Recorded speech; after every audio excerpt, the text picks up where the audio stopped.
Will the winner of Illinois, Minnesota win the Big Ten West? All right. I like this question a lot. I like Thank you. I thought of it prognosticating. myself. I'm glad you did. Yeah, you're so good. You're so good at producing. I love that. I do like this question a lot because I look at the Big Ten West and it feels like it's coming down to three teams. Purdue, of course, you got Minnesota, and you got Illinois. Now, we know that Minnesota right now has a game and a half behind Purdue because Purdue beat them head-to-head.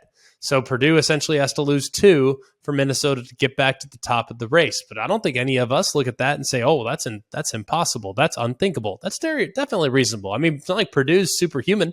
You know what I mean? So I do think Purdue is gettable. And I think if they lost a couple, Minnesota might be in position to go and take care of business. You look at what they have down the stretch, too. I mean, all these teams still have an awful lot of road mines along the way. A couple things we got to figure out, all right? 1, for Minnesota, all right, Mo Ibrahim and his health, all right?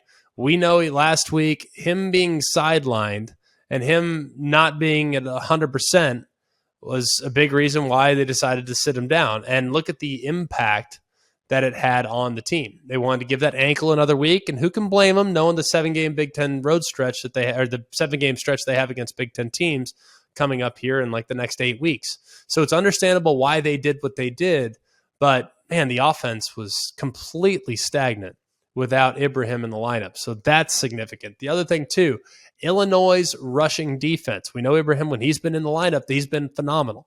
Well, Illinois' rushing defense, last week, they held Iowa to 52 yards on 30 carries.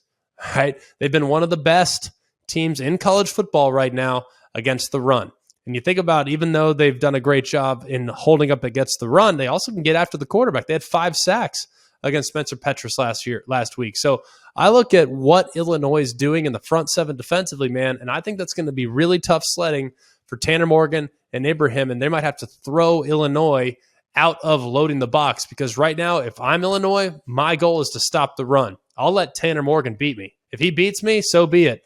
But I'm going to stop the run because I know Ibrahim's not going to get off. That's the guy I have to contain because he's obviously the most important part of this offense. The last piece that we need to find out about this game, what about Tommy DeVito? He left with that ankle injury in the second series.